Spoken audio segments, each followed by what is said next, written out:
Students, आज हम एक नया वीडियो लेकर के आए हैं आपके सामने।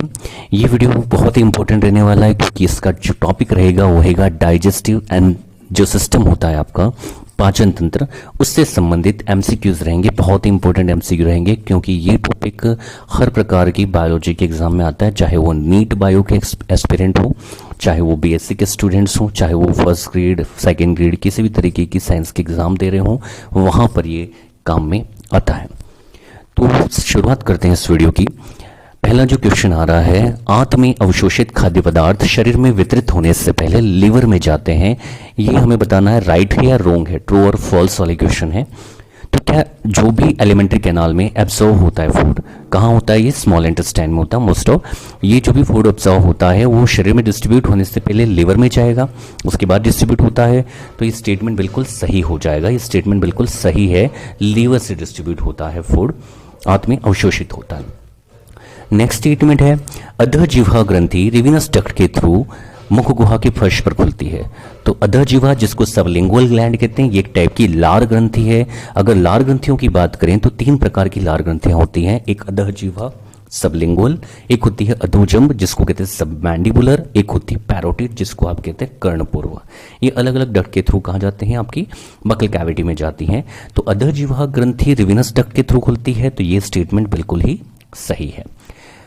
नेक्स्ट स्टेटमेंट है, टाइलिन द्वारा स्टार्च का रूपांतरण माल्टोज में हो जाता है। तो पहले ये समझना है टाइलिन है क्या। तो टाइलिन एक एंजाइम है जो कि आपकी लार ग्रंथियों से रिलीज होता है, लार में होता है, और ये लार पाई जाती है आपके मुंह में। और टाइलिन का एक और नाम होता है अल्फा एमाइलेज, और इसका काम होता है ये फूड के अंदर जो स्टार्च होता है उसको माल्टोज में कन्वर्ट कर देता है। तो ये बकल कैविटी में स्टार्ट कर देता है फूड का डाइजेशन, बिल्कुल सही स्टेटमेंट है। नेक्स्ट स्टेटमेंट आ रहा है, आमाशय के चार मुख्य भाग होते हैं। बिल्कुल चार भाग होते हैं आमाशय के। कार्डिक होता है, फंडस होता है, बॉडी होता है, पाइलोरिक पार्ट होता है। बिल्कुल सही है, आमाशय के चार मुख्य भाग होते हैं। आपने देखा होगा आमाशय जो होता है जे शेप्ड होता है। किस टाइप से होता है? जे शेप्ड होता है। इसमें अलग अलग पार्ट होते हैं। पहला भाग होता है कार्डिक होता है, फिर फंडक वाला पार्ट होता है, मोस्ट पार्ट होता है वो होता है बॉडी वाला, और लास्ट पार्ट होता है उसको कहते हैं पाइलोरिक पार्ट। इस तरीके से चार पार्ट इसके होते हैं। नेक्स्ट स्टेटमेंट है, तो ये स्टेटमेंट 10th वाला सही हो जाएगा।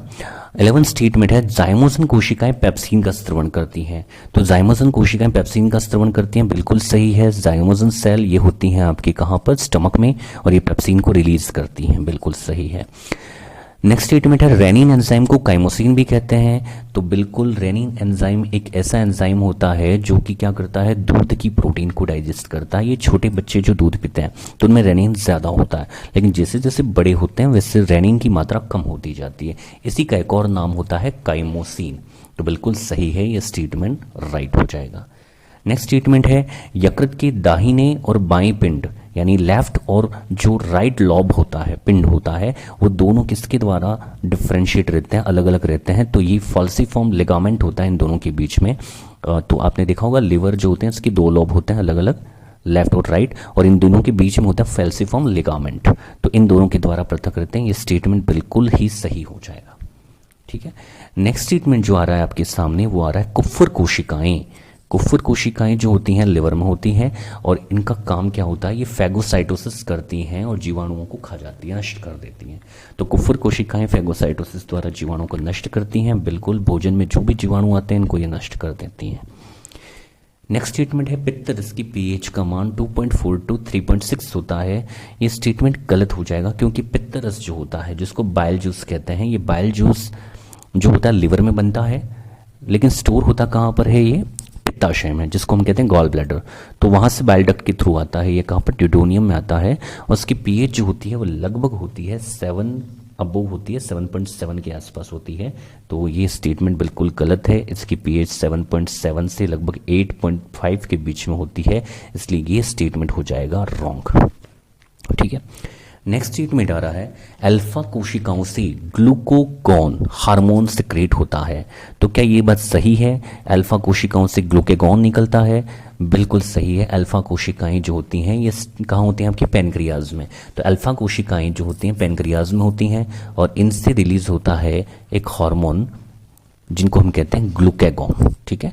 तो अल्फा कोशिकाओं से ग्लूकेगॉन और वैसे ही पेनक्रियाज में 3 टाइप की सेल होती हैं, अल्फा होती हैं, ग्लूकागॉन को रिलीज करती हैं, बीटा सेल्स होती हैं जो इंसुलिन को रिलीज करती हैं, और एक होती है डेल्टा सेल जो कि सोमेटोस्टेटिन को रिलीज करती हैं। तो ये स्टेटमेंट क्या हो जाएगा?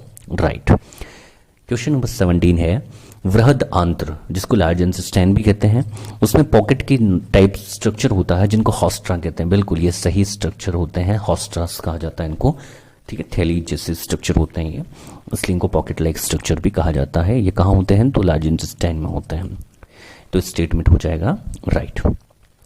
नेक्स्ट स्टेटमेंट है, गैस्ट्रीन 4 आणविक प्रतिरूपों में पाया जाता है। तो ये स्टेटमेंट गलत है, गैस्ट्रीन 4 आणविक प्रतिरूपों में नहीं पाया जाता है, ये हार्मोन है एक, ठीक है। क्वेश्चन नंबर नेक्स्ट है, मोटिलिन का स्त्रवण ग्रहणी की म्यूकोसा से होता है। तो मोटिलिन का स्त्राव ग्रहणी की म्यूकोसा से होता है, बिल्कुल सही स्टेटमेंट है ये। मोटिलिन जो होता है एक हार्मोन होता है जिसको आपकी गट में हाउस कीपर ऑफ गट भी कहा जाता है। मोटिलिन को क्या कहते हैं? हाउस कीपर ऑफ गट, क्योंकि ये क्या करता है, जो भी अनडाइजेस्टेड फूड होता है, जो अपचित भोजन होता है, इसको मूव कराता है कहाँ पर? लार्ज इंटेस्टाइन में। तो एक तरीके से क्या करता है? मूवमेंट को बनाए रखता है मोटिलिन जो होता है। तो ये बिल्कुल सही स्टेटमेंट है।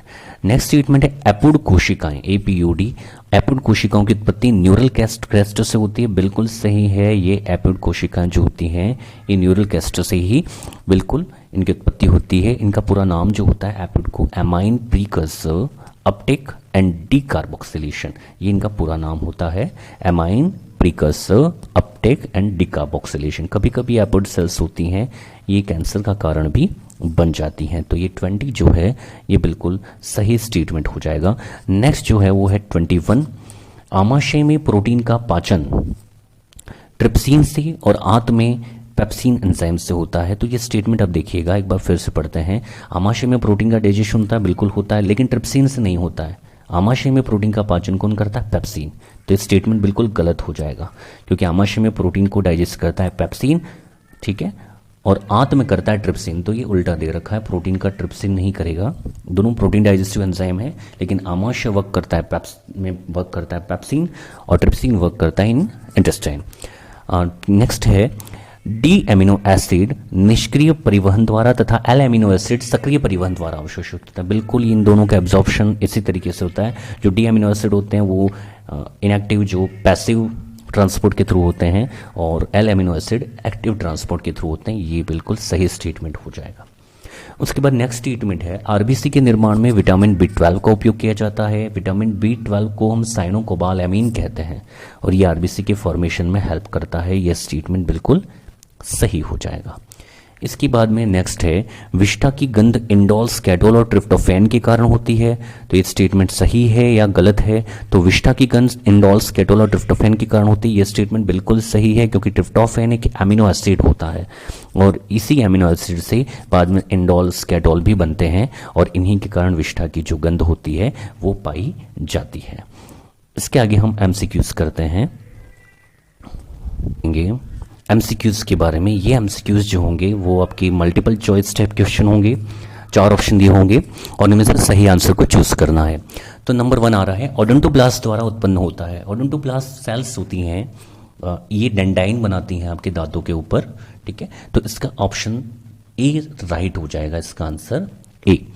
दूसरा जो क्वेश्चन है, इंट्रिंसिक कारक का निर्माण होता है। इंट्रिंसिक फैक्टर जो होता है ये बनता है आपके स्टमक में बनता है। कहाँ बनता है? स्टमक में, इंट्रिंसिक कारक। नेक्स्ट क्वेश्चन है, टीनी कोलाई या टीनिया कोलाई जिसको कहते हैं, ये किसकी घटक है? तो टीनिया कोलाई आप जानते होंगे, ये एक फ्लैट वर्म होता है, ठीक है, फ्लैटी हेलमिंथिस में आता है ये, और ये कहाँ पाया जाता है? ये कॉलन में पाया जाता है, बृहदांत्र में पाया जाता है। तो इसका आंसर हो जाएगा डी। नेक्स्ट क्वेश्चन जो आ रहा है, पित्त का हरा रंग किस कारण होता है? तो पित्त जो होता है जिसको हम बाइल जूस भी कहते हैं, और ये हरे रंग का होता है बिकॉज ऑफ बाइल पिगमेंट, और ये बाइल पिगमेंट होता है कौन सा है? बिलिवर्डिन। कौन सा पिगमेंट होता है? बिलिवर्डिन।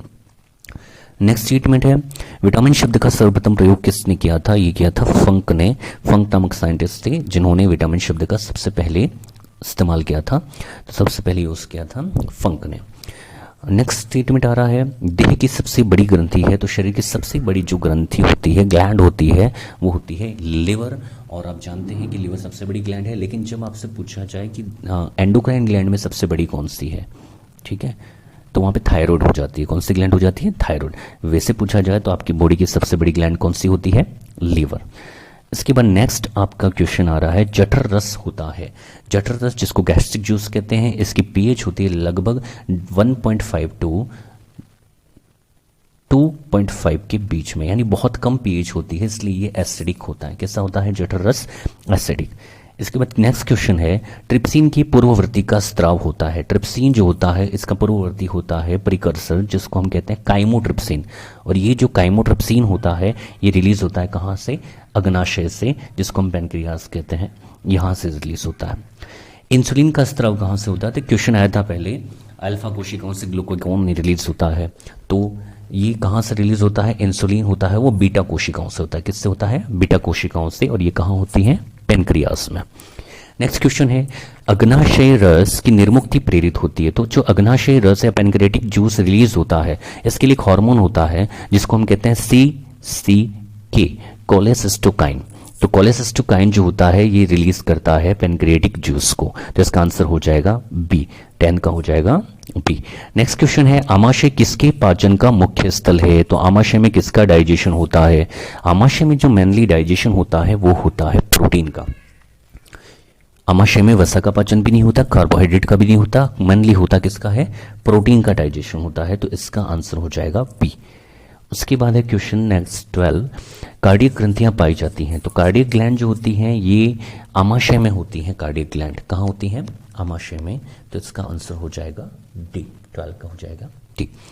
नेक्स्ट क्वेश्चन है, ट्रिप्सिन का स्राव होता है। तो ट्रिप्सिन जो होता है ये एक हार्मोन है जो कि प्रोटीन को डाइजेस्ट करता है। कहाँ करता है? तो ये करता है आपके ड्यूडोनियम में, ग्रहणी में, जो कि छोटी आंत का पूर्व भाग होता है। और ये रिलीज होता है कहाँ से? अग्नाशय से या पेनक्रियास से रिलीज होता है। नेक्स्ट क्वेश्चन है, लैक्टियल पाई जाती है। तो लैक्टियल जो होती है ये विलाई में होती है। कहाँ होती है? विलाई में होती है। विलाई जिसको हम सूक्ष्मांकुर भी कहते हैं, इनमें होती है। नेक्स्ट क्वेश्चन 15 है, जाइमोसन कोशिकाएं। ये जाइमोसन कोशिकाएं किसका स्रवण करती हैं? तो जाइमोसन कोशिकाओं से पेप्सिनोजन रिलीज होता है। क्या रिलीज होता है? पेप्सिनोजन। और ये पेप्सिनोजन इनएक्टिव फॉर्म में होता है जो कि बाद में एक्टिव पेप्सिन में कन्वर्ट हो जाता है। किस में कन्वर्ट हो जाता है? एक्टिव पेप्सिन में। तो 15वीं का हो जाएगा सी। नेक्स्ट क्वेश्चन है, आंत में पाए जाने वाले पेयर्स पैचेस। जो इंटेस्टाइन में पेयर्स पैचेस होते हैं ये क्या होते हैं? तो ये एक टाइप के लिम्फोथेटिक टिश्यूज होते हैं, लसिक या ऊतक होते हैं। पहला आंसर ही सही हो जाएगा 16 का ए। नेक्स्ट क्वेश्चन है 17, वसाओं का पायसीकरण। तो जो फैट का इमल्सिफिकेशन कौन करता है? तो फैट का इमल्सिफिकेशन होता क्या है? तो इसको करने वाले होते हैं बाइल पिगमेंट होते हैं, या बाइल सॉल्ट होते हैं, या HCl होता है, या पेनक्रेटिक जूस। तो इसका आंसर हो जाएगा बाइल सॉल्ट, क्योंकि इमल्सिफिकेशन ये होता है कि फैट की जो बड़ी बड़ी ग्लोब्यूल्स होती हैं इनको छोटी ग्लोब्यूल्स में कन्वर्ट करना, ये होता है इमल्सिफिकेशन। तभी फैट डाइजेस्ट होता है। तो ये कौन करता है? बाइल सॉल्ट करते हैं। ठीक है, तो 17 का हो जाएगा बी। नेक्स्ट क्वेश्चन है, ब्रूनर्स ग्लैंड पाई जाती हैं। तो ब्रूनर्स ग्लैंड जो होती हैं वो कहाँ होती हैं? ये ब्रूनर्स ग्लैंड होते हैं आपकी डोडोनियम छोटी आंत के पार्ट में होती हैं, जिसको हम कहते हैं ग्रहणी, बी। तो 18 का हो जाएगा बी। उसके बाद 19 क्वेश्चन है, थायमिन क्या है? तो थायमिन आप जानते हैं, थायमिन एक विटामिन का नाम होता है जिसको B1 भी कहा जाता है। तो B1 का एक और नाम होता है थायमिन। तो 19 का आंसर हो जाएगा सी। उसके बाद नेक्स्ट क्वेश्चन है 20, ट्रिप्सिनोजन को ट्रिप्सिन में कौन कन्वर्ट करता है? तो ट्रिप्सिनोजन को ट्रिप्सिन में कन्वर्ट करने वाला एक एंजाइम होता है जिसको कहते हैं एंटेरोकाइनेज। क्या कहा जाता है? एंटेरोकाइनेज, बी हो जाएगा आंसर। 21, किस पाचक रस में एंजाइम अनुपस्थित होते हैं? तो पाचक रस की बात हो रही है, तो ऑप्शन यहां पर है काइल। काइल किसको कहते हैं? काइम किसको कहते हैं ये समझिएगा। काइम जब भोजन जो होता है, फूड जो होता है स्टमक में होता है, तब इसको हम काइम कहते हैं। और जब स्टमक से कहा जाता है स्मॉल इंटेस्टाइन में, तब इसको कहा जाता है काइल। ठीक है, माउथ में इसको बॉलस कहा जाता है। सक्कस एंटेरिकस एक एंजाइम होता है जो कि आपके कहाँ से रिलीज होता है? ये रिलीज होता है आपके जो इंटेस्टाइनल वॉल होती है वहाँ से रिलीज होता है। लेकिन इन सब में एंजाइम है, तो ये इसमें भी एंजाइम होता है, इसमें भी होता है।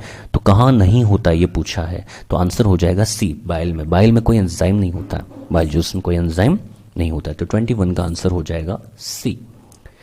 22 क्वेश्चन है, ग्लाइकोजन का संग्रह किया जाता है। ग्लाइकोजन जो होता है ये कहाँ पे स्टोर किया जाता है? तो हमारे अंदर बॉडी में ग्लाइकोजन को स्टोर लीवर में करते हैं, और दूसरा ऑप्शन मांसपेशियां भी है। तो यहाँ पर आंसर दोनों हो जाएंगे, क्योंकि मसल में भी ग्लाइकोजन को स्टोर किया जाता है, लिवर में तो करते ही हैं। लेकिन ये इंपॉर्टेंट क्वेश्चन है, ये यकृत और मांसपेशी दोनों ऑप्शन आते हैं, तब इसका आंसर हो जाएगा यकृत और मांसपेशी, यानी लिवर एंड मसल दोनों जगह ग्लाइकोजन को स्टोर किया जाता है। नेक्स्ट क्वेश्चन है, किसके विखंडन से सर्वाधिक ऊर्जा रिलीज होती है, ज़्यादा एनर्जी किससे रिलीज होगी? तो प्रोटीन से होती है, वसा से होती है, कार्बोहाइड्रेट से होती है, न्यूक्लिक एसिड से होती है। आप जानते हैं अगर इंस्टेंट एनर्जी लेनी है तुरंत, तो हम कार्बोहाइड्रेट लेते हैं, ठीक है। लेकिन ज़्यादा एनर्जी चाहिए तो हमको मिलती है फैट से। तो जितनी एनर्जी हमें प्रोटीन और कार्बोहाइड्रेट से मिलती है, उससे जस्ट डबल एनर्जी हमको मिलती है फैट से मिलती है। नेक्स्ट क्वेश्चन है, निम्न में स्टेरॉइड विटामिन है, स्टेरॉइड विटामिन कौन सा होता है? तो ये विटामिन होता है, विटामिन डी को कहा जाता है स्टेरॉइड विटामिन। 24 का आंसर हो जाएगा डी। नेक्स्ट क्वेश्चन है, अर्जेंटिफिन कोशिकाएं, अर्जेंटिफिन कोशिकाएं जो होती कहाँ पाई जाती हैं? तो अर्जेंटिफिन कोशिकाएं जो होती हैं, इनसे सेरोटोनिन रिलीज होता है, और ये जो आपकी एलिमेंट्री कैनाल में पेरिस्टल्टिक मूवमेंट होता है, इस पेरिस्टल्टिक मूवमेंट के लिए काम में आता है। तो पेरिस्टल्टिक मूवमेंट आपकी पूरी ड्यूरोनियम में भी होता है, ठीक है, आमाशय में भी होता है। तो इस तरीके से हम कह सकते हैं कि ये कहाँ होती हैं, ये डी आंसर सही हो जाएगा, ए और बी दोनों में होती हैं। अगर हम 26 क्वेश्चन की बात करें, वाटर एब्जॉर्प्शन सबसे ज़्यादा कहाँ होता है? तो आपको पता होगा कि फूड का एब्जॉर्प्शन तो होता है छोटी आंत या स्मॉल इंटेस्टाइन में, लेकिन बड़ी आंत जो होती है वहाँ पे वाटर एब्जॉर्प्शन होता है, वो भी सबसे ज़्यादा वाटर एब्जॉर्प्शन होता है बड़ी आंत के रेक्टम में, जिसको मलाशय भी कहा जाता है। इसका आंसर हो जाएगा डी। जॉइंटिस रोग होता है, जॉइंटिस जो होता है वो लीवर से रिलेटेड है, जिसको हम पीलिया भी कहते हैं। तो ये लीवर से हो जाएगा, आप सभी जानते हैं। 27 का आंसर हो जाएगा बी। 28, निम्न में से भिन्न है, डिफरेंस कौन सा है? तो दो सब में से अलग कौन सा है? तो गैस्ट्रीन है, सिक्रेटिन है, टाइलिन है, ग्लूकेगॉन हो। तो आपको पता होगा गैस्ट्रीन, सिक्रेटिन और ग्लूकेगॉन ये सभी एंजाइम जो हैं वो आपकी इंटेस्टाइन से रिलीज होते हैं, जबकि टाइलिन एंजाइम जो होता है ये बक्कल कैविटी में लार ग्रंथियों से रिलीज होता है। तो ये अलग हो जाएगा। 29 क्वेश्चन है, निम्न में यकृत का कार्य नहीं है। तो लीवर क्या काम नहीं करता? लीवर इंसुलिन का उत्पादन करता है, नहीं करता है? नहीं है, तो यही आंसर सही हो जाएगा। इंसुलिन का उत्पादन कौन करता है? पेनक्रियास करता है, यानी अग्नाशय करता है, उसकी बीटा सेल्स से होता है ये। क्या यकृत डिटॉक्सिफिकेशन करता है? बिल्कुल करता है। ग्लाइकोजन का संग्रह करता है, अभी पढ़ा हमने ग्लाइकोजन का संग्रह यकृत में और कहाँ होता है? मांसपेशियों में। और पित्त को बनाने का काम भी लिवर करता है, बिल्कुल सही है। तो 29 का आंसर हो जाएगा ए। क्वेश्चन नंबर 30 है, लघु आंत्र में सक्रिय अवशोषण होता है। तो लघु आंत यानी कि छोटी आंत, इसमें सक्रिय अवशोषण किसका होता है? तो इसके लिए आंसर हम पढ़ते हैं। पहला है glucose, amino acid, sodium and all of अबो। तो सारे आंसर सही हो जाएंगे, क्योंकि यहाँ पे सोडियम आयन का भी होता है, ग्लूकोज का भी होता है, एमिनो एसिड का भी होता है, सभी का होता है। तो आंसर डी सही हो जाएगा। तो 30 का हो जाएगा डी आंसर, बिल्कुल सही। तो ये वीडियो आपका इसी के साथ खत्म होता है। चैनल अगर आपने सब्सक्राइब नहीं किया है तो इसी तरह की वीडियो के लिए आप चैनल को सब्सक्राइब कीजिएगा, लाइक कीजिएगा। धन्यवाद। जय हिंद,